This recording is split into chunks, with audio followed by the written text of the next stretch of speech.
শহরের একজন নামকরা রিটায়ার্ড জাস্টিস নিজ বাড়িতে রহস্যজনকভাবে মারা যায়। মৃত্যুর সময় বাড়িতে ওয়াচম্যান, ড্রাইভার, ব্যক্তিগত সহকারী এবং তার পালিত মেয়ে এই চারজন উপস্থিত ছিল। তাই পুলিশ ধারণা করছে এই চারজনের মধ্যে কেউ পরিকল্পিতভাবে তাকে খুন করেছে। এজন্য পুলিশ চারজনকে জিজ্ঞাসাবাদ শুরু করে। আর পুলিশের এই জিজ্ঞাসাবাদে বেরিয়ে আসে একের পর এক চাঞ্চল্যকর রহস্য। প্রত্যেকের কাছে আছে ভিন্ন ভিন্ন স্টোরি, প্রত্যেকেরই আছে খুনের নির্দিষ্ট মোটিভ, কিন্তু চারজন তো আলাদাভাবে কোনো একজন ব্যক্তিকে খুন করতে পারে না। তাহলে খুনটা কে করলো, কি কারণে খুন করলো, এই চারজনের মোটিভটাই বা কি, জানতে ভিডিও শেষ পর্যন্ত দেখতে হবে। সত্যি বলছি, ধীরে ধীরে এমন এক রহস্য বের হয়ে আসবে আপনি কল্পনাই করতে পারবেন না। কে সত্যি বলছে, কে মিথ্যা বলছে, বিন্দুমাত্র বুঝতে পারবেন না। বলছি 2025 সালে হিন্দি ভাষায় মুক্তি পাওয়া murder mystery suspense thriller movie ইন্টারোগেশনের কথা। মুভির শুরুটা হয় লাদাখে। রিটায়ার্ড জাস্টিস বিশেষ পারাকারের নিজ বাড়িতে রহস্যজনকভাবে মৃত্যু হয়েছে। সেজন্য পুলিশ সন্দেহজনক কয়েকজনকে কাস্টডিতে নিয়েছে। ইনি হচ্ছেন কেসের তদন্তকারী কর্মকর্তা বিশাল। বিশাল প্রথমেই জাস্টিস বিশেষের ছোটবেলার বন্ধু বংশীলালকে দিয়ে জিজ্ঞাসাবাদের শুরুটা করে। তবে এই জিজ্ঞাসাবাদটা থানায় নয়, একটি পরিত্যক্ত ঘরের মধ্যে করা হচ্ছে। বিশাল মূলত এজন্যই এই জায়গাটা বেছে নিয়েছে, যাতে সন্দেহজনক ব্যক্তিরা নির্দ্বিধায় সত্যিটা বলতে পারে। তো জিজ্ঞাসাবাদ শুরুতেই বংশীলাল বলে, প্রতিটি মানুষের জীবনেই ভরসাবান একজন ব্যক্তি থাকে। জাস্টিস বিশেষও তার জন্য তেমনই একজন ছিলেন। এমনকি তারা সবাই বিশেষকে প্রচন্ড ভালোবাসত এবং শ্রদ্ধা করত। বংশীলাল মূলত বিগত 45 বছর যাবৎ সিকিউরিটি গার্ডের চাকরি করছে। আর জাস্টিস বিশেষের সাথে তার বন্ধুত্বটা এতটাই ভালো ছিল যে জাস্টিস বিশেষ যখনই কোনো শহরে বদলি হয়ে যেত, আশেপাশের কোনো একটি প্রাইভেট কোম্পানিতে বংশীলালের চাকরির ব্যবস্থা করে দিত, যাতে সুযোগ পেলে তারা একসাথে আড্ডা দিতে পারে। বিশাল জানতে চায়, মৃত্যুর দিন তো আপনি গিয়েছিলেন তাই না? বংশীলাল বলে, দেখুন স্যার, রোজ শনিবার সন্ধ্যা 6টায় ডিউটি শেষ করে আমি সোজা বারে যাই। সেখান থেকে বিশেষের পছন্দের ড্রিঙ্ক নিয়ে ওর বাড়িতে চলে আসি। ওর কাছে অনেক গল্প ছিল। রাতভর ড্রিঙ্ক করতে করতে ও আমাকে গল্প শোনাতো, আর একবার বোতল শেষ হয়ে গেলে ঘুমাতে চলে যেত।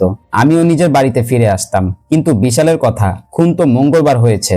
বংশীলাল বলে, স্যার, উনার মতো এত ভালো মানুষকে কে খুন করবে? আমার মনে হয় না খুন হয়েছে। বিশাল জানতে চায়, তুমি বলছো তুমি রোজ শনিবারে যেতে, কিন্তু এবার মঙ্গলবার কেন গিয়েছিলে সেটা আগে বলো। বংশীলালের কথা, আমার কি দোষ? সেই আমাকে হঠাৎ করে বোতল নিয়ে তার বাড়িতে যেতে বলল। বিশাল জানতে চায় কেন যেতে বলেছিল। বংশীলাল বলে, তা আমি কি করে বলবো, কারণ কিছু কিছু মানুষের অর্ডার ফলো করতে হয়। তার অর্ডারের পর তাকে জিজ্ঞাসাবাদ করতে নেই, তাই আমিও তাকে জিজ্ঞাসা করিনি। এরপর বংশীলাল পাস্টের বিষয়গুলো খুলে বলে যে কিভাবে তার এবং জাস্টিস বিশেষের পরিচয়টা হয়েছিল, আর তারা কিভাবে এত ভালো বন্ধু হয়েছিল। বংশীলাল বলে, আমার বয়স তখন 6 বছর। আমার বাবা বিশেষদের বাড়িতেই কাজ করত। সেই সুবাদেই সেখান থেকে আমার ওর সাথে পরিচয়। এমনকি আমরা একসাথে একই স্কুলের একই ক্লাসে পড়তাম। বংশীলাল এটাও বলে, ও যতদিন জীবিত ছিল ওই ছিল আমার একমাত্র পৃথিবী। বিশালের কথা, যতক্ষণ মারা যায়নি, যতক্ষণ খুন না হয়েছে। বংশীলাল আবারও বলে, ও ছিল দেবতার মতো মানুষ। ওর মতো মানুষকে কে খুন করতে যাবে? বিশালের কথা, এমন কেউ তো নিশ্চয়ই আছে যে তার মৃত্যুতে তার নিশ্চয়ই ফায়দা হবে। বংশীলাল তখন বলে, আপনি তারাকে জিজ্ঞাসাবাদ করে দেখতে পারেন। তারা মূলত বংশীলালের পালিত মেয়ে জাস্টিস বিশেষ, যাকে ছোটবেলা থেকে নিজের মেয়ের মতো করে বড় করে তুলেছে। মানে বংশীলাল বোঝাতে চাইছে তারা হয়তোবা তার ফায়দার জন্য জাস্টিস বিশেষকে খুন করতে পারে। এই জন্য বিশাল তারাকে ডাকে। বিশাল তারার হাতে অস্ট্রেলিয়ান ভিসা প্রিপারেশনের একটি বই দেখে জানতে চায়, তুমি কি অস্ট্রেলিয়া যাচ্ছ? তারা বলে, আমি ভিসার জন্য অ্যাপ্লাই করেছি, সময় কম তো তাই ইন্টারভিউর জন্য প্রিপারেশন নিচ্ছি। বিশালের কথা, আগে এই ইন্টারভিউ শেষ করো, তারপর ডিসাইড করব তুমি অস্ট্রেলিয়া যাবে না জেলে। পাশের টেবিলে একটি ক্যাকটাস দেখে তারা বিশালকে বলে, যতক্ষণ পর্যন্ত এই গাছে ফুল না আসে সেই গাছটির দিকে তাকায় না, আর যখন গাছে ফুল আসে, গাছের সৌন্দর্য বাড়ে, তখন সবার আকর্ষণ থাকে তার দিকেই। যে যেভাবে পারে ব্যবহার করে। বিশাল জানতে চায়, জাস্টিস পারাকারের সাথে তোমার সম্পর্ক কেমন ছিল? তারা বলে, সে অন্যদের কাছে জাস্টিস পারাসার, কিন্তু আমার কাছে সে আমার বাবার মতো ছিল। মূলত পারাসার তখন ডিস্ট্রিক্ট কোর্টে যাচ্ছিল। ওই সময় একটি ভায়োলেন্স কেসে তারার বাবাকে যাবজ্জীবন কারাদণ্ডে দণ্ডিত করে জেলে পাঠিয়েছিল, কিন্তু পরবর্তীতে জেলের মধ্যে তারার বাবার মৃত্যু হয়। তারার মা অনেক আগে মারা গিয়েছিল। পারাসার ওই সময় জানতো না যে যাকে সে যাবজ্জীবন কারাদণ্ড দিয়েছে তার ছোট্ট একটি মেয়ে আছে। যাকে দেখাশোনা করার মতো কেউই আর বেঁচে নেই। তবে পরবর্তীতে খবরের কাগজের মাধ্যমে জানতে পেরে পারাসার তারাকে নিজের কাছে নিয়ে এসেছিল, কিন্তু নিজ বাড়িতে না রেখে তারাকে একটি বড় আবাসিক স্কুলে ভর্তি করিয়ে দেয়। তারা বলে বাবা প্রতি সপ্তাহেই আমাকে আনতে ড্রাইভার ইউসুফ ভাইকে পাঠাতো, আর এটাও বলে কয়েক বছর আগে তারার পায়ে ফ্র্যাকচার হয়। পারাসার বাড়িতে এনে রাত দিন তারার সেবা যত্ন করেছে। কিন্তু বিশালের প্রশ্ন, তুমি এবার অনেক মাস পর তার সাথে দেখা করতে বাড়িতে এসেছিলে, যেদিন তার মৃত্যু হলো, তুমি ওই দিনই কেন তার সাথে দেখা করতে এসেছিলে? তারা বলে আমি নার্সিং কমপ্লিট করেছি, বাইরে এই কাজের খুবই ডিমান্ড, কিন্তু এর মধ্যে আমার এক দুঃসম্পর্কের আন্টি আমার একটি বিয়ের প্রপোজাল নিয়ে এসেছিল, সেই বিষয়ে কথা বলতে আমি গিয়েছিলাম। বিশাল আবারও জানতে চায় ল্যান্ডের ডিল থেকে উনি 5 লক্ষ টাকা পেয়েছিল, টাকাটা উনার ঘরেই থাকার কথা, কিন্তু মৃত্যুর পর ওই টাকাটা মিসিং। তারার কথা, আপনি বলতে চাইছেন মাত্র 5 লক্ষ টাকার জন্য আমি আমার বাবাকে খুন করব? আমি চাইলে নির্দ্বিধায় সে আমাকে এর থেকে অনেক বেশি টাকা দিয়ে দিত। সাথে তারা ড্রাইভার ইউসুফের কথাও বলে যে বাবা আমাকে আর ইউসুফ ভাইকে অনেক বেশি বিশ্বাস করত, কখনোই ইউসুফ ভাইকে ছাড়া বাবা তার ফার্ম হাউসে পর্যন্ত যেত না, আর ব্যাংক থেকে টাকা তোলার দরকার পড়লেও ইউসুফ ভাইকেই বলতো। তারপর ড্রাইভার ইউসুফকে ডাকা হয়। ইউসুফ জানায় পারাসার যতদিন লয়ার ছিল ইউসুফ ততদিন পর্যন্ত তার ড্রাইভার হিসেবে কাজ করেছে। পরবর্তীতে প্রমোশন পেয়ে সে যখন জাস্টিস হয়ে যায়, সরকারি গাড়ি পায়, সরকারি ড্রাইভার পায়, এজন্য ইউসুফকে তখন তার বাড়ির কাজের লোক হিসেবে রেখে দিয়েছিল। তবে ইউসুফের একটি পারিবারিক সমস্যার জন্য ইউসুফ চাকরি ছেড়ে তার গ্রামের বাড়ি বিহারে চলে গিয়েছিল। শুরু থেকে জানতে চাইলে ইউসুফ জানায় তার যখন বয়স 17 তখন সে চণ্ডীগড়ে এসেছিল। ওই সময় চণ্ডীগড়ে পারাসাও কাজ করত, কোথাও কোনো কাজ খুঁজে পাচ্ছিল না। ক্ষুধার যন্ত্রণায় ঘুরে ঘুরে পরবর্তীতে বাধ্য হয়ে ইউসুফ একদিন একটি মুরগি চুরি করে বসে, আর ওই মুরগিটি পারাসারের বাড়ির ছিল।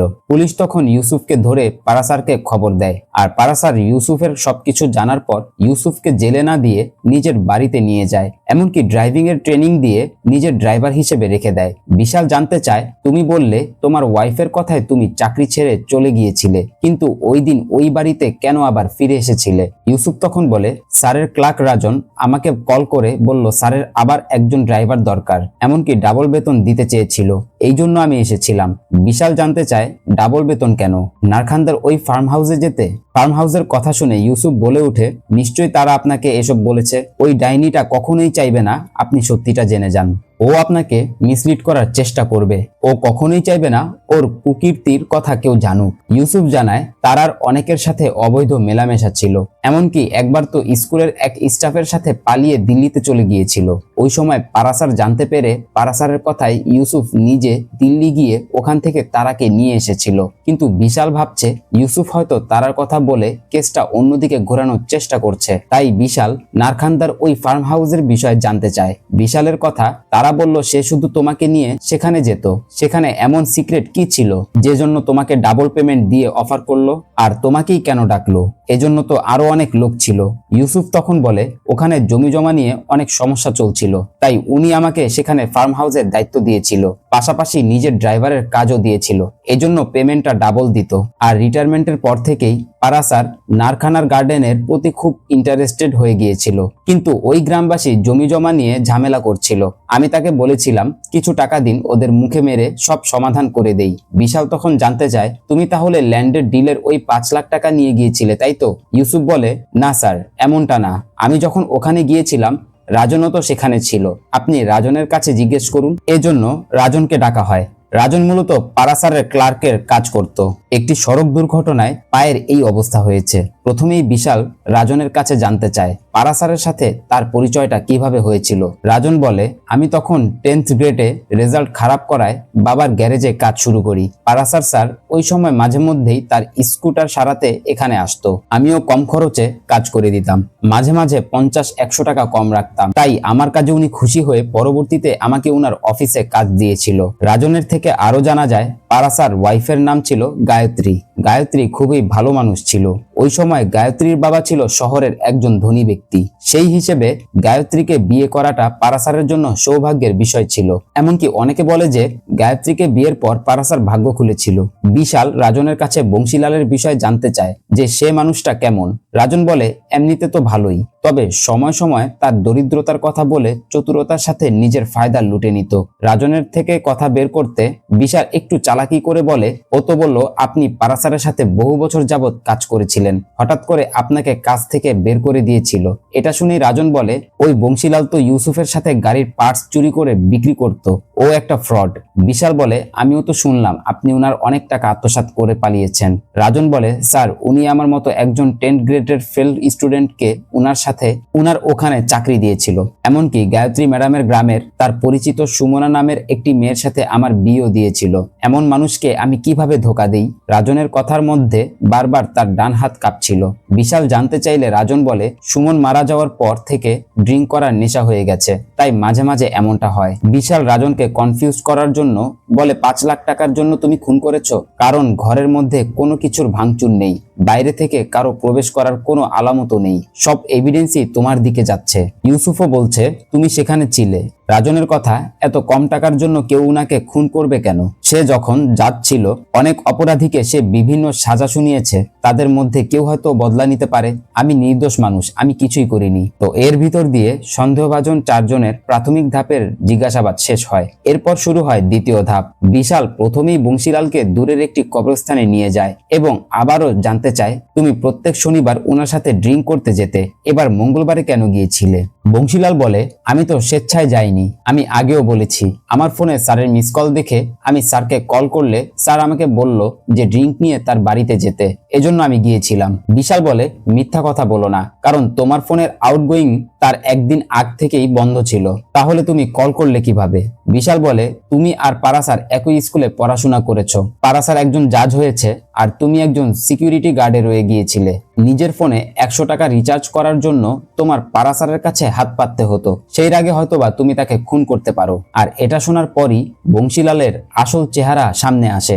বংশীলাল বলে, আপনি তো আমার মনের কথা বলে দিয়েছেন, 60 বছর আমাকে ওর গোলাম হয়ে থাকতে হয়েছে, একটা টাকার জন্য ওর কাছে হাত পাততে হয়েছে, এর জন্য কে দায়ী ছিল?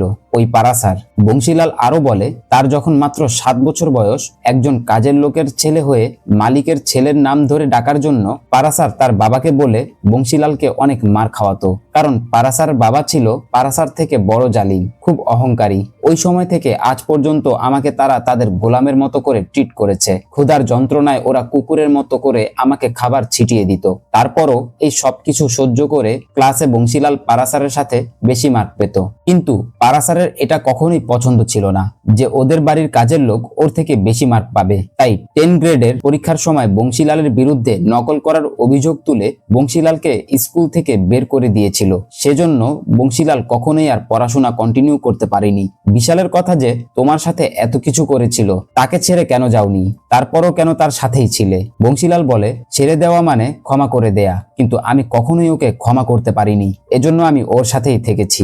আমি শুধু সুযোগ খুঁজছিলাম যে কখন ওকে ওর সবকিছু মনে করিয়ে দিব, কিন্তু আমি যখন ওকে মনে করিয়ে দিলাম ও আমার সাথে কি কি অন্যায় করেছে, উল্টো আমাকেও বোকা ভেবে হেসে সবই উড়িয়ে দিচ্ছিল। আমি এসব কিভাবে সহ্য করতে পারি? তাই আমি আমার নিয়ন্ত্রণ হারিয়ে লাঠি দিয়ে ওর মাথায় আঘাত করে খুন করেছি।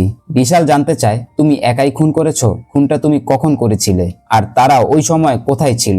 বংশীলাল বলে, 6টার দিকে আমি একাই খুন করেছি, আর ওই সময় তারা কিচেনে ছিল। সাথে এটাও বলে, ল্যান্ড ডিলের ওই 5 লাখ টাকা তারাই হ্যান্ডেল করছিল। সবকিছু স্বীকার করার পর বংশীলাল বলে, আমার এর জন্য কোনো অনুশোচনা নেই। সত্যি বলতে ওকে খুন করতে পেরে এখন আমার আনন্দ বোধ হচ্ছে। তো বংশীলালের স্টেটমেন্টের পর বিশাল তারাকে দ্বিতীয় ধাপে জিজ্ঞাসাবাদ শুরু করে এবং প্রথমেই জানতে চায়, সত্যি করে বলো ওই দিন বাড়িতে কি ঘটেছিল? তারার কথা আমি আপনাকে আগেও বলেছি, আমার বিয়ের প্রপোজাল এসেছিল বলে ওই বিষয়ে আলোচনা করতে আমি গিয়েছিলাম। কথা শেষে একসাথে লাঞ্চ করে বাবা শুয়ে পড়ে। বাড়ির মেঘ ছুটিতে ছিল, তাই আমি 4টার সময় বাবাকে চা দিয়ে 5টার বাসে চলে গিয়েছিলাম। কিন্তু বিশালের কথা, তুমি যদি 4টায় বাড়ি থেকে বের হয়ে 5টার বাসে চলে যাও, বংশীলাল 6টায় তোমাকে কিভাবে বাড়িতে দেখলো? আর ইউসুফ যে সেখানে ছিল তুমি আগে কেন গোপন করলে? তারা বলে, আমার মনে ছিল না। বিশাল তখন ইউসুফের কথাগুলো বলে যে ইউসুফ তো তোমার বিষয় সবকিছুই বলেছে, যে তুমি একটি ছেলের সাথে দিল্লিতে পালিয়ে গিয়েছিলে, ইউসুফ নিয়ে এসেছিল, এই কারণেই তুমি হয়তোবা ইউসুফকে দেখতে পারো না। কিন্তু তারা বলে অন্য কথা। তারা বলে, ইউসুফই তো আমাকে বারবার ব্ল্যাকমেল করছিল, নিজের সম্মান বাঁচাতে আমার কাছে যা টাকা ছিল আমি সবই ওকে দিয়েছি। বিশাল জানতে চায় ও কেন তোমাকে ব্ল্যাকমেল করবে। উত্তরে তারা যেটা বলে এটা শুনে বিশালের চোখ একদম কপালে উঠে যায়, কারণ তারা জানায় জাস্টিস পারাসার যাকে সে এতদিন বাবা হিসেবে দেখতো, তার যখন 15 বছর বয়স তখন থেকে কন্টিনিউ সে তারাকে মোলেস্ট করে এসেছিল। ইউসুফ সবকিছু আগে থেকেই জানতো। মূলত এটা নিয়ে ইউসুফ তারাকে বারবার ব্ল্যাকমেইল করত। তারার সাথে এটাও বলে আমাকে ছোটবেলা এজন্যই আশ্রয় দিয়েছিল যাতে আমি বড় হলে সে নিজের মতো করে আমাকে যখন খুশি তখন ব্যবহার করতে পারে, আর এজন্যই মাঝে মধ্যে ইউসুফকে দিয়ে আমাকে সে হোস্টেল থেকে বাড়িতে নিয়ে আসতো। এমনকি তারার যখন 15 বছর বয়স তারা একবার প্রেগনেন্টও হয়ে যায়, তবে তখন মেডিসিনে কাজ হয়ে গিয়েছিল। বিশাল জানতে চায় ইউসুফের এখানে রোলটা কি। তারা বলে পারাসার যত অপকর্ম ইউসুফকে দিয়েই তো করতো, আর ইউসুফকে যেমন ভাবছেন ও মোটেও তেমন না। ওকে আপনি টাকা দিবেন, ও টাকার জন্য আপনার যে কোনো কাজ করে দিবে। বিশালের কথা ইউসুফ যে তোমার দিল্লির স্টোরি বলল যে তুমি দিল্লিতে একটি ছেলের সাথে পালিয়ে গিয়েছিলে, তারা বলে ওসব তো ওর মন গড়া কাহিনী। ওই সময় আমি দ্বিতীয়বার প্রেগনেন্ট হয়ে যাই, মেডিসিনও কাজ করছিল না। এখানে অ্যাবর্শন করালে পারাসারের বদনাম হবে, এজন্য আমার অ্যাবর্শন করাতেই ইউসুফকে দিয়ে আমাকে দিল্লিতে পাঠিয়েছিল। বিশাল জানতে চায় তুমি ওনার বিরুদ্ধে কমপ্লেন কেন করনি, আইনের কাছে আশ্রয় নেওনি কেন। তারার কথা আপনি আমার সাথে মজা করছেন, সে নিজেই একজন অথরিটি ছিল, সবাই তাকে ভগবান হিসেবে দেখতো, আমার কথা কে বিশ্বাস করত। বিশাল বলে তাহলে এত কিছুর পরও ওই দিন কেন তার সাথে দেখা করতে আবার এসেছিলে। তারা বলে কারণ ছোট থেকে আমি তার উপরই ডিপেন্ডেন্ট ছিলাম, আমার ভবিষ্যৎটাও তার উপর ডিপেন্ড করছিল। আমি ভাবছিলাম যে অস্ট্রেলিয়ায় ভালো চাকরি পেলে দেশ ছেড়ে আমি চলে যাব, এসব থেকে আমি মুক্তি পাবো। কিন্তু আমি যখন তার সাথে দেখা করে সবকিছু বলি তখন শেষ মুহূর্তেও সে তার চাহিদা মেটানোর চেষ্টা করেছিল, কিন্তু আমি আর নিজেকে কন্ট্রোল করতে পারছিলাম না। আমি রাগের মাথায় তাকে ধাক্কা দিলে টেবিলের কোনায় তার মাথা লেগে সে মারা যায়, আর এতে আমি বিন্দুমাত্র অনুতপ্ত নই, বরং আমি খুশি। এরপর বিশাল ওই 5 লক্ষ টাকার কথা জানতে চাইলে তারা বলে ইউসুফ ওই টাকা নিয়ে বটিকে দাম করার কথা বলছিল, কিন্তু পরবর্তীতে ও চিট করে টাকা নিয়ে পালিয়ে গেছে আর এখন আমাকে ফাঁসাতে চেষ্টা করছে। এজন্য বিশাল ইউসুফকে একটি পাহাড়ের ঢালে নিয়ে ভয় দেখায় এবং পুরো সত্যিটা জানতে চায়। ইউসুফও বলে যে আমি পারাসারকে খুন করেছি। বিশালের কথা বংশীলাল বলছে সে খুন করেছে, তারা বলছে ও খুন করেছে। এখন তুমি বলছো তুমি খুন করেছো, তোমরা কি আমাকে বোকা পেয়েছো? তোমরা সবাই মিলে ওকে খুন করে এখন আইনের চোখে ধুলা দেওয়ার চেষ্টা করছো। কিন্তু ইউসুফের কথা 65 বছরের মাতাল ওই লোককে মারতে আমার কারো হেল্প প্রয়োজন হয়নি। বিশালের কথা যে তোমাকে জেলে না দিয়ে তোমাকে চাকরি দিল, তোমার জন্য এত কিছু করলো, সুমনের সাথে বিয়ে দিল, তাকে তুমি খুন করলে। ইউসুফ বলে ক্রিমিনাল তো সেই আমাকে বানিয়েছিল। যখন সে ডিস্ট্রিক্ট যাচ্ছিল তখন একটি বড় মাদক মামলা আসে। ইউসুফ ওই সময় তাদের সাথে 12 কোটি টাকার একটি ডিল করেছিল। কথা ছিল তার থেকে 1 কোটি টাকা ইউসুফ পাবে, কিন্তু পারাসার ইউসুফের মুখের উপর মাত্র 1টি টাকার বান্ডিল ছুড়ে দিয়ে বলেছিল তোর এতটুকুই যোগ্যতা। এমনকি এরপর পারাসারই ইউসুফকে বলেছিল তোর আর এখানে থাকার প্রয়োজন নেই, তুই গ্রামে গিয়ে আমার সব কাজ করবি। কিন্তু ঝামেলা বাদে তখনই যখন জয়পুরে এক পলিটিশিয়ানের ছেলের একটি কেসের ডিল হয়। ডিল মতো তারা পুরো টাকাটা দিয়ে দিয়েছিল, কিন্তু পারাসারের প্রমোশন হয়ে যাওয়ায় রিটেন জাজমেন্ট রেডি না করে চলে যাওয়ার কারণে পরবর্তীতে তার জায়গায় যে জাজ এসেছিল সে ওই পলিটিশিয়ানের ছেলের 20 বছরে কারাদণ্ড দিয়ে দেয়। পারাসারও তখন করার কিছুই ছিল না, আবার সে যে টাকাটা নিয়েছিল ওই টাকাও সে ফেরত দিতে চাচ্ছিল না, যে জন্য ওই পলিটিশিয়ান পারাসারের উপর বদলা নিতে ইউসুফকে 50 লক্ষ টাকার কন্ট্রাক্ট দিয়েছিল। সাথে ইউসুফ এটাও স্বীকার করে ল্যান্ডের ডিলের যে 5 লক্ষ টাকা ছিল সেখান থেকে 3 লক্ষ টাকা সে নিয়েছে। আবার পারাসারের ওই দিন টাকা দিতে রাজনকে সেখানে ডেকেছিল, তাই রাজনের মুখ বন্ধ করতে ইউসুফ তাকেও 2 লক্ষ টাকা দিয়েছে। ইউসুফ বলে আমি যখন সেখানে যাই গিয়ে দেখি রাজন ওকে অনেক ড্রিঙ্ক করিয়ে পুরো মাতাল বানিয়ে ফেলেছে, তাই সুযোগ বুঝে ওর মাথার পিছে আঘাত করেই আমি ওকে খুন করি। রাজন ওই সময় ওকে ড্রিঙ্ক করিয়ে আমার কাজটা আরো বেশি সহজ করে দিয়েছিল।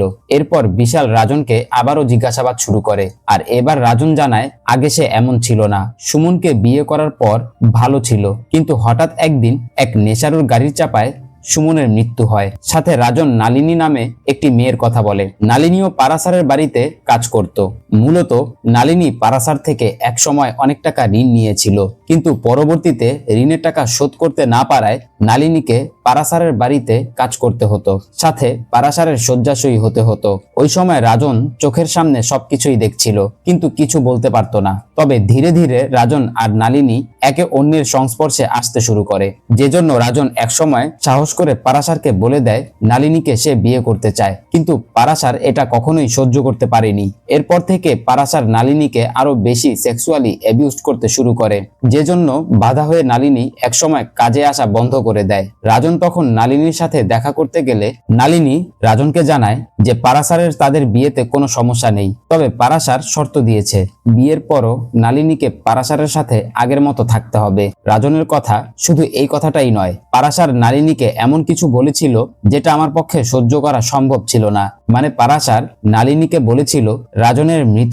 স্ত্রী মানে সুমনকে যেহেতু গায়ত্রীর গ্রাম থেকে আনা হয়েছিল, পারাশার সুমনের সাথেও একই রকম আচরণ করত যেমনটা নালিনীর সাথে করত। আর সুমন রাজনকে ভালোবেসে বিয়ে করেনি, সুমনকে জোরপূর্বক রাজনকে বিয়ে করতে বাধ্য করা হয়েছিল। সুমনের বেলাতেও একই রকম শর্ত জুড়ে দেওয়া হয়েছিল, কিন্তু বিয়ের পর সুমন সে শর্ত না মানায় পারাশারির লোক দিয়ে গাড়ি চাপায় সুমনকে হত্যা করা হয়েছিল। রাজন বলে ওই দিন সবকিছু জানার পরই আমি ওর চাকরি ছেড়ে চলে যাই, আর সেদিন থেকেই আমিও ওকে এক্সপোজ করার চেষ্টা করছিলাম। বিশাল জানতে চায় তুমি কি এক্সপোজ করতে চেয়েছিলে। রাজন তখন গায়ত্রীর কথাও বলে। রাজন বলে বিয়ের 8 বছর পর গায়ত্রী ম্যাডামের মৃত্যু হয়েছিল, সেটা কোনো স্বাভাবিক মৃত্যু ছিল না। পারাশার তার শ্বশুরবাড়ির সম্পদের লোভে তার 5 মাসের অন্তঃসত্ত্বা ওয়াইফকে নিজের হাতে আগুন জ্বালিয়ে হত্যা করেছিল। বিশালের কথা এত কিছু জানার পর তুমি পুলিশকে কেন জানাওনি? রাজন বলে স্যার, আমি দীর্ঘদিন তার সাথে কাজ করেছি, আমি ভালো করে জানতাম সে কিভাবে একজন সাক্ষীকে ক্রিমিনাল বানিয়ে দিতে পারে, তাই আমি সাহস করে কিছু প্রকাশ করতে পারিনি। বিশাল জানতে চায় ওর পরিবারের আর কেউ নেই? রাজন বলে ওর এক ছেলে আছে, বাপের কথায় তো ল পড়েছে ঠিকই, এখন দিল্লির হাইকোর্টে চক্কর মেরে বেড়ায়, কখনো কোনো কেস লড়েনি, বাবার সাথে তেমন কোনো সম্পর্কও নেই, বাড়িতেও তেমন আসতো না, তবে শুনেছি দিল্লিতে নেহা নামে গার্লফ্রেন্ড আছে। বিশাল তখন সে 2 লক্ষ টাকার কথা জানতে চায়, যে ওই টাকা দিতেই কি তোমাকে ডেকেছিল? রাজন জানতে চায় কে বলেছে? ওই হারামি ইউসুফ, ও তো পারাশারের সব অপকর্মের সাহায্য করত। সাথে এটাও বলে কিছুদিন আগেই পারাশার লীনা নামের একটি মেয়েকে পেয়েছিল, ওই মেয়েটিকে সে নারাখান্দার ফার্ম হাউসে রাখত, এই জন্য ইউসুফকে নিয়ে রেগুলার ওই ফার্ম হাউসে যাতায়াত করত। কিন্তু বিশালের প্রশ্ন, পারাশার ওই দিন তোমাকে কেন ডেকেছিল? রাজন বলে ও ডাকেনি, আমি নিজেই গিয়েছিলাম, একটি বারে 15,000 টাকা ডিউ ছিল, তাই টাকার সাহায্য চাইতেই আমি সেদিন পারাশারের বাড়িতে গিয়েছিলাম। কিন্তু ও সেদিন সুমনের কথা তোলায়, সুমনের কথা মনে করে দেওয়ায় আমার মাথায় রক্ত উঠে যায়, যে জন্য আমি আমার লাঠি দিয়ে ওর মাথার পিছনে আঘাত করেই ওকে খুন করি, কারণ আমি আর আমাকে নিয়ন্ত্রণ করতে পারছিলাম না, তাই আমি ওকে খুন করেছি। এর মধ্য দিয়ে 4 জনের জিজ্ঞাসাবাদ শেষ হয়, কিন্তু 4 জন আলাদা আলাদা স্টোরি বলছে। তারা প্রত্যেকেই বলছে সে খুন করেছে, তাদের কাছে খুন করার নির্দিষ্ট মোটিভও আছে। তাহলে খুনটা করলো কে? নাকি তারা 4 জন মিলে খুন করে এখন প্রত্যেকেই আলাদাভাবে দায় স্বীকার করে নিচ্ছে, যাতে আইনের চোখে তারা ধুলো দিতে পারে? এখানেই আসে মুভির আসল টুইস্ট। মূলত এতক্ষণ আমরা যে ইন্সপেক্টর বিশালকে দেখলাম, সে আসলে খুনের তদন্ত করছিল না, সে এই 4 জনকে তদন্তের রিহার্সেল করাচ্ছিল। মানে কে কিভাবে কোন অ্যাঙ্গেল থেকে স্টোরিগুলো শোনাবে, সোজা কথা বলতে গেলে এই সবকিছু একটা সাজানো নাটক মাত্র, যাতে আসল তদন্ত শুরু হলে তারা আইনের চোখে এভাবে ধুলা দিতে পারে, আর সেই সুযোগে বিশাল তাদেরকে বাঁচিয়ে নিতে পারে। মানে এই পুরো ঘটনাটা খুনের আগের। বিশাল সাথে প্রত্যেককে নির্দেশনা দিয়ে দেয় কার কোন পারফরমেন্সে কোথায় ঘাটতি ছিল, কিন্তু এভাবে বলতে গেলে তো 4 জনকে খুনের দায় স্বীকার করে নিতে হবে। তাই এক একজন বলছিল তোমাদের স্বীকার করার প্রয়োজন নেই, আমি স্বীকার করে নিচ্ছি, কিন্তু প্রত্যেকে নিজেই দায় স্বীকার করতে চাচ্ছে। এগুলো শুনে বিশাল বলে দেখো, এতক্ষণ পর্যন্ত আমরা যেভাবে প্ল্যান করে এসেছি তাতে আমাদের ধরা পড়ার কোনো সুযোগ নেই। এখন যদি তোমরা কোনো প্ল্যান চেঞ্জ করো সবাই ফেঁসে যাবে। এখন প্রশ্ন করতে পারেন এরা 4 জনই কেন খুনের দায় স্বীকার করবে? কারণ এই প্ল্যান মতো কাজ করলে বিশাল প্রত্যেককে 2.5 কোটি টাকা দেওয়ার প্রতিশ্রুতি দিয়েছে। বিশাল প্ল্যান করেছিল এভাবে কাজ করলে ইনভেস্টিগেশনের প্রথম ধাপেই কেসটি ক্লোজ হয়ে যেতে পারে, আর মার্ডার ওয়েপন কখনোই পাওয়া যাবে না, কোনো রক্তপাতও হবে না। মাথার পিছনে নির্দিষ্ট একটি পয়েন্টে সঠিক প্রেসারে আঘাত করতে পারলেই ইন্টারনাল ইনজুরিতে মৃত্যু হবে। পুলিশও এটাকে অ্যাক্সিডেন্ট ভেবে কেসটিকে ক্লোজ করে দিবে। তারপর যদি তদন্ত শুরু হয় তাহলে বিশাল সবাইকে বের করে আনবে, কিন্তু রাজনদের কথা, তার জন্য তো কাউকে না কাউকে নিজেই ব্লেম নিতে হবে। সবাই যদি সেম অ্যামাউন্ট পাই তবে কে ব্লেম নিবে? বিশাল তখন বলে যে ব্লেম নিবে সে 10 কোটি টাকা পাবে, তবে তারপরও একটা কনফিউশন আছে, সারা জীবন যদি জেলেই কাটাতে হয় তাহলে 10 কোটি টাকা দিয়ে লাভ কি? বিশাল বলে, যেই ব্লেম নিক না কেন আমি যেই কোনোভাবে তাকে বের করে আনবো। শহরের প্রেস লয়ার আসবে আপনাদের বাঁচাতে। কিন্তু বংশীলালের কথা নিজেই যদি স্বীকার করি তাহলে উকিল এসে কি করবে? বিশাল তখন বলে, আপনারা কোর্টে গিয়ে বলবেন পুলিশ আপনাদের জোরপূর্বক আপনাদেরকে ভয় দেখিয়ে ব্লেম নিতে বাধ্য করেছে। তখন মানবিক দিক বিবেচনা করে কোর্ট আপনাদের জন্য উকিল নিয়োগ দিবে। আমি আগে থেকে সেখানে উকিল সেট আপ করে রাখবো। আর আপনাদের বিরুদ্ধে কোনো এভিডেন্স না থাকায় বা আই উইটনেস না থাকায় এমনিতেই অনায়াসে আপনারা বেল পেয়ে যাবেন। কিন্তু দ্বিতীয় তদন্তের সময় আপনাদের সবাইকে খুনের কথা স্বীকার করে নিতে হবে। মানে এতক্ষণ সবাই যেমনটা করেছে, নয়তো পুলিশ বিশালকেও সন্দেহ করতে পারে। মোট কথা বিশাল চাচ্ছে না পুলিশ কোনোভাবেই যেন বুঝতে পারে সে এর সাথে ইনভলভ আছে। এজন্য বিশাল চারজনকে ভয় দেখায় যে আপনাদের বাঁচাতে আমি যদি এত টাকা খরচ করতে পারি, এর অর্ধেক টাকা খরচ করলে আপনাদের অনায়াসে ফাঁসিয়ে দিতে পারি। তা আমি যেমনটা বলছি তেমন ভাবে সব করবেন। এখন প্রশ্ন করতে পারেন বিশাল কেন এত কিছু করতে যাচ্ছে? কারণ রাজন পারাশারের যেই ছেলের কথা বলেছিল সে অন্য কেউ নয়, বিশাল। বিশাল ছোটবেলাতেই নিজ চোখে তার মায়ের খুন দেখেছে, কিন্তু এত বছর সে শুধু সুযোগের অপেক্ষায় ছিল। এখন সে লয়ার, সে আইনের সকল ফাঁকফোকর সম্পর্কে জানে। এজন্যই সে তার মায়ের খুনের বদলা নিতে এমন প্ল্যান সাজিয়েছে। আর এরপরেই তারা প্ল্যান মতো পারাশারের খুনটা করে। খুনের খবর পেয়ে পরবর্তী দিন সকালেই পুলিশ আসে। বিশালের প্ল্যান মতো মৃত্যুর সময় চারজনই বাড়িতে ছিল, তাই পুলিশ চারজনকে সাসপেক্ট হিসেবে আলাদা আলাদাভাবে জিজ্ঞাসাবাদ শুরু করেছে। ইন্সপেক্টরও উপরে গিয়ে দেখে পারাশারের বডিটি মেঝের মধ্যে পড়ে আছে। শরীরে আঘাতের কোনো চিহ্ন নেই, সামনে শুধু একটি ছুরি পড়া আছে, ঠিক সেই রকম ছুরি যেমন ছুরি দিয়ে স্কুলের বাচ্চাদেরকে পেটানো হতো।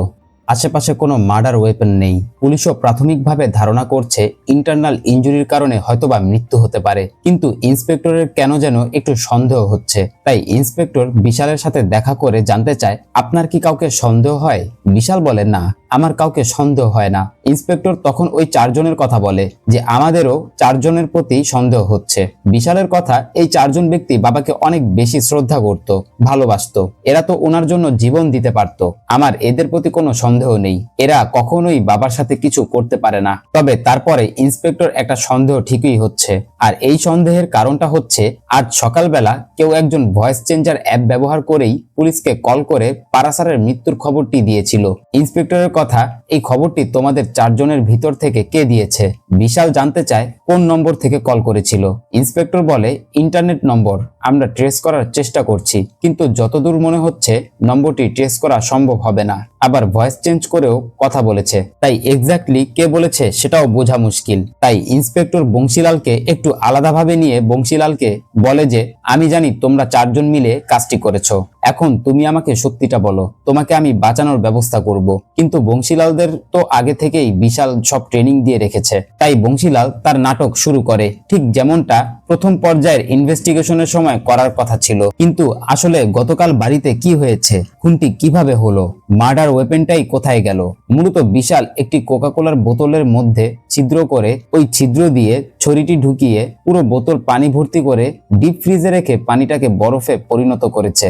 আর এরপর হাতে হ্যান্ডগ্লাস পরে পুরো বডিতে রেইনকোট পরে ওই চারজনকে সহ পারাশারের সামনে উপস্থিত হয়েছে। আর পারাশার কোনো কিছু বুঝে ওঠার আগেই ওই শক্ত বরফ দিয়ে পারাশারের মাথার পিছনের অংশে আঘাত করেই পারাশারকে হত্যা করে। যেহেতু প্লাস্টিকটা আগে থেকেই কেটে ফেলা হয়েছিল, তাই বরফও ভেঙে টুকরো হয়ে যায়, আর ডেফিনেটলি কিছুক্ষণ পর গলে পানি হয়ে গিয়েছিল, যে জন্য মার্ডার ওয়েপেন কখনোই পাওয়া যাওয়ার কথাই নয়। আর যদি আসে কলের কথা, আসলে ওই কলটি বিশাল তার গার্লফ্রেন্ড নেহাকে দিয়ে করিয়েছে। আর এটাও ছিল ওই চারজনকে ভয় দেখাতে, কারণ বিশাল ভালো করেই জানে পুলিশের তদন্তের সময় পুলিশের জিজ্ঞাসাবাদে ভয় পেয়ে ওরা হয়তোবা স্লিপ করে কিছু একটা বলে দিতে পারে। কিন্তু যখন প্রশ্ন তাদের উপর আসছে যে তাদের প্ল্যানের বাইরেও কিছু একটা হয়েছে, মানে কল করা হয়েছে যেটা তাদের প্ল্যানেই ছিল না, তখন তাদের মধ্যে একটা ভয় কাজ করবে। তখন নিজেদেরকে বাঁচাতে নিজেদের জায়গা থেকে তারা সর্বোচ্চ চেষ্টাটা করবে। আর এটা ছিল বিশালের একটা সাইকোলজিক্যাল প্ল্যান। তো এভাবেই বিশাল একটা মাস্টার প্ল্যান সাজিয়ে তার মায়ের হত্যার প্রতিশোধ নিয়েছে। তবে এটা ছিল শুধুমাত্র তার খুনের প্ল্যান তদন্ত তো মাত্র শুরু হলো। এর মধ্য দিয়ে আমাদের এটাই হিন্টস দেওয়া হয়েছে এই মুভির পরবর্তী পর্ব হয়তোবা আসবে, যেখানে আমরা পুলিশের আসল তদন্ত দেখতে পাবো। আপনার কি মনে হয় বিশাল যে মাস্টার প্ল্যানটি সাজিয়েছে, মানে যেভাবে তারা পুলিশের কাছে পুরো তদন্তটা উত্থাপন করবে, তার সেই প্ল্যান কি কাজে লাগবে? তারা কি এই প্ল্যান কাজে লাগিয়ে পুলিশের হাত থেকে বাঁচতে পারবে? কমেন্টে অবশ্যই জানাবেন। আর ভিডিওটি ভালো লাগলে ভিডিওটিতে লাইক দিয়ে চ্যানেলটিকে সাবস্ক্রাইব করতে একদম ভুল করবেন না। দেখা হবে অন্য কোনো মুভি বা সিরিজের এক্সপ্লেনেশন ভিডিওতে। ততক্ষণ সব ভালো থাকবেন, সুস্থ থাকবেন। আল্লাহ হাফেজ।